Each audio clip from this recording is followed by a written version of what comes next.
After over 20 years of playing first-person shooters, I can honestly say that maybe, for me personally, titles that I consider game-changing or innovative, I could probably count on one hand. 1999, Unreal Tournament came out, and it gave us achievements, stat tracking, multi-kill, double kill, mega kill. When you go on those sprees, you'd get that multi-kill, and that was something different. That was invigorating. It gave you a sense of being able to get better at the game because you could follow how well you did with certain weapons and what weapons killed you more, how well you were doing overall, your progress at certain things, and obviously you got that little dopamine rush every time you would get like a mega kill, a double kill, and you just want to keep going for those sprees. And you got Halo coming out a few years later, and it set the bar for like storytelling in first-person shooters.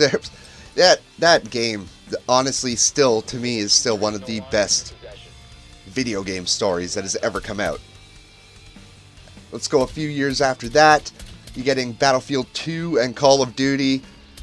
For me, the kind of mix between the arcade military shooter and the large-scale military shooter, having the contrast between the two, it kind of set the dynamic for one side of the genre or the industry to kind of battle each other out. They were both exceptional games, and they both offered two completely different gaming experiences.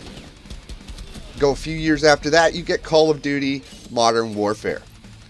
The game that set the bar for arcade, arena type shooters, giving us kill streak rewards that could turn the tide of battle, giving you all the unlocks and camos and customization, perk system, just making the experience when you're playing just more dynamic for the player. It's not just a single gun or a bunch of guns on the ground you pick up and you run along and you get kills. It gave us something to do besides kill people.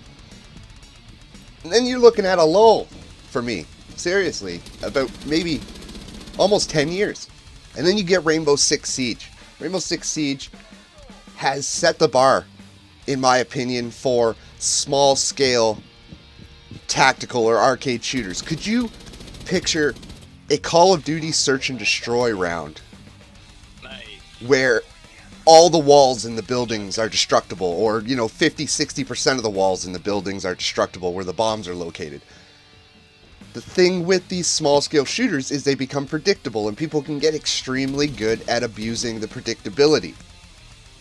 Rainbow Six Siege takes that dynamic away and makes everything extremely unpredictable.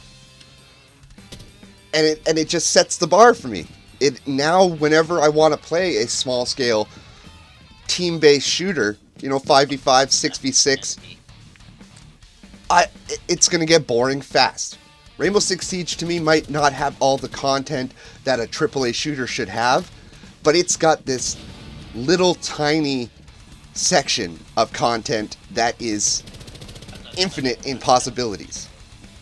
Every scenario, every round, every map has infinite possibilities, and no two rounds are alike, and it captures something that no game has ever captured in first-person shooters, in my opinion. That's just my opinion. And if you haven't played Rainbow Six Siege, I recommend you get it. It has its issues, like any fucking shooter these days. It has some major flaws.